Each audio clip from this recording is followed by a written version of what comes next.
হচ্ছে আমার আর এখন এইসব মানে আমি ওখানে গিয়ে পৌঁছে আমি hey guys, good morning, welcome back to my channel, welcome to my other new blog. যদি এখন গুড মর্নিং না, এখন গুড আফটারনুন হয়ে গেছে, কিন্তু who cares, do I look like I care? এইখানে চকলেট গানাশ বানানোর প্রসেস চলছে। আর look at my nails, look at my nails, oh my god. তো হ্যাঁ, মানে ব্যাপারটা একটু কুল ডাউন হবে, তারপরে ফ্রিজে ঢুকে রাখবো, ওইসব প্রসেস চলছে। আমার এদিকের প্রসেসগুলো সবই মানে ভীষণ টাইম টেকিং, মানে একটা স্টেপ করো রেখে দাও, আরেকটা স্টেপ করো রেখে দাও, অ্যান্ড দ্যাটস ওয়াই আমি এদিক ওদিক সুইচ করতে থাকি খালি। যাই হোক, এখন বাজে হচ্ছে 12:18। আমি এখন বুঝতে পারছি না আমি কী করবো। আমার বিকেলে একটা বিকেলে আর কি অর্ডারটা আছে, কিন্তু এখন আমার বাড়িতে থাকার কোনো মানে হয় না। কারণটা কিছুই না, কারণটা হচ্ছে কি এই ব্যাপারটা। তো আমি মেবি এখন একটু রেডি হয় এটা কুল ডাউন হয়ে গেলে আমি এটাকে ফ্রিজে ঢুকিয়ে দিতে লাগবে। ফ্রিজে ঢুকিয়ে দিয়ে তারপর আমি যাব গিয়ে, আর তারপরে আবার আসবো, এসে এটাকে হুইপ করে অর্ডারটা মানে রেডি আছে, জাস্ট মানে ওইটা করতে লাগবে আমার। ফাইনাল টাচটা দেওয়ার একটা ব্যাপার আছে। ওকে, আমি মেবি এখন একটু কাস্টমারকে একটা কল করবো। অ্যাকচুয়ালি আমাদের বাড়িতে রিলেটিভ আসার কথা, আমি জানি না, এখনও 12:30 বাজে, এখনও কেউ আসেনি, মা বলছে। অ্যাকচুয়ালি মেন কথা হচ্ছে আমার আর এখন এইসব মানে আমি রিলেটিভের কথা ভেবে আমি কাজে যাবো না, এইসব সময় আমার ভাবতে ভালো লাগে না। আমি একটা মানুষ ছিলাম যে ভীষণ এইসবকেই প্রায়োরিটি দিতাম, বাট দেন আমি বুঝতে পেরেছি যে থাক, ইটস অ্যানাদার স্টোরি। যাই হোক, মানে মোটমাট হচ্ছে আমি বুঝতে পারছি আমি কী করবো না, কিছুই করবো না। আমি জাস্ট এখন একটু এসি বাতাস খাবো বসে, মানে জাস্ট 10 মিনিটস। এটা আমার একটা ডেইলি রুটিন হয়ে গেছে। আমি 10 মিনিটস একটু নিজেকে একটু কুল ডাউন করে ফেলি, তারপর আবার মানে এই দিকের কাজ শেষ করে নিজেকে কুল ডাউন করে ওই দিকের কাজে যাই গিয়ে, ওরকম একটা করি আর কি। তো আমি যেই করবো, আর ততক্ষণে ওইটা কুল ডাউনও হয়ে যাবে পেনাসটা, আর আমি এটাকে ফ্রিজে ঢুকিয়ে আমি যাবো গিয়ে। আর আবার 4টের দিকে এসে যাবো আমি, 4টের দিকে, 4টে না 3টের দিকে এসে যাবো আমি। বুঝতে পারছি না কি বলবো। ওকে,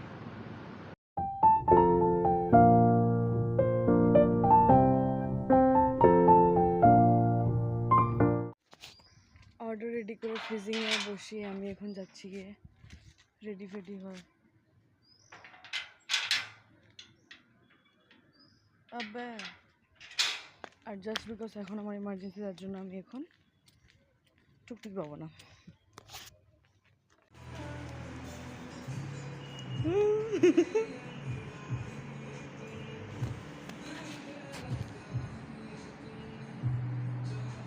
বিপ্লবী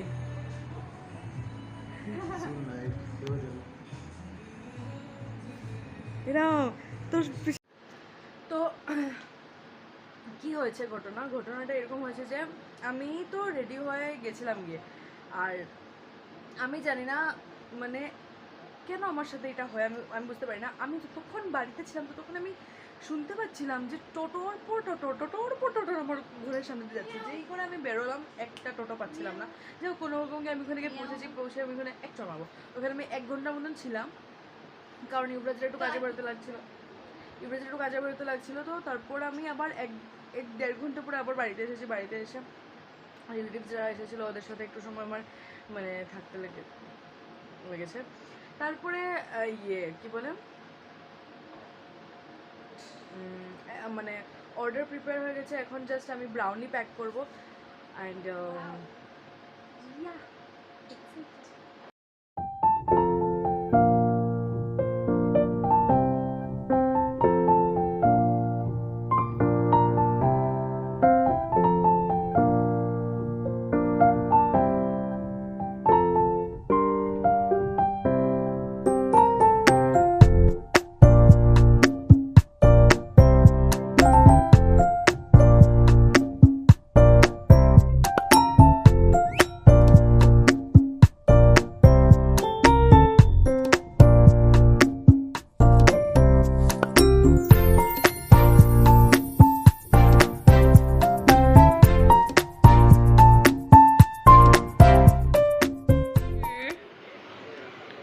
গরম দিনে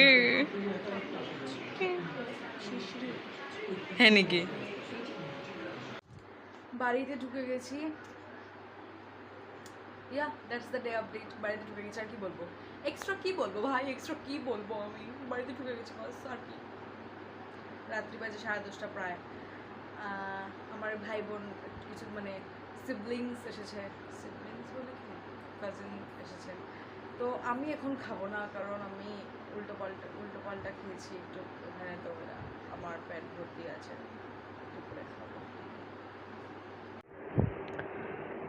আজকে তো আমাদের ঘরে রিলেটিভ এসেছিলো, যার জন্য, আর রাত্রেবেলা আমার কাজিনসও এসেছিলো, তো যার জন্য আমাদের ঘরে আজকে অনেক টেস্টি খাওয়া দাওয়ার ছিল, তো ডিম মাংস এসব দিয়ে খাওয়া টাওয়া একদম সাটিয়ে, ভাত প্রায় অনেকটাই আমি সাটিয়েছি আজকে অনেক দিন পরে।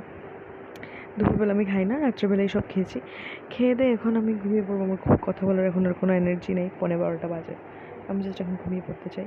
তো তোমাদের যদি ব্লগটা দেখে ভালো লেগে থাকে তাহলে তোমরা প্লিজ চ্যানেলটাকে সাবস্ক্রাইব করে দিও, ব্লগটাকে লাইক করে দিও, কমেন্ট করে দিও। যদি ইচ্ছা না হয় তাহলে করবে না, এতবার বলতে পারবো না ভাই। যাই হোক, আরেকটা কি বলতেছিলাম যে আজকে আমি অনেকটাই কাজের টাইম আমি ব্লগ করার চেষ্টা করেছি, কিন্তু বেশি পারি না আমি কাজের টাইমে ব্লগ করতে। আমি ভুলে যাই ব্লগ করার কথা, কাজের টাইমে একটা আলাদা ফোকাস থাকে যার জন্য। তো ঠিক আছে, দুটো পেরেছি, দুটো করেছি। দেখা হচ্ছে পরে অন্য কোনো blog. Until we meet, love and positivity. Bye by.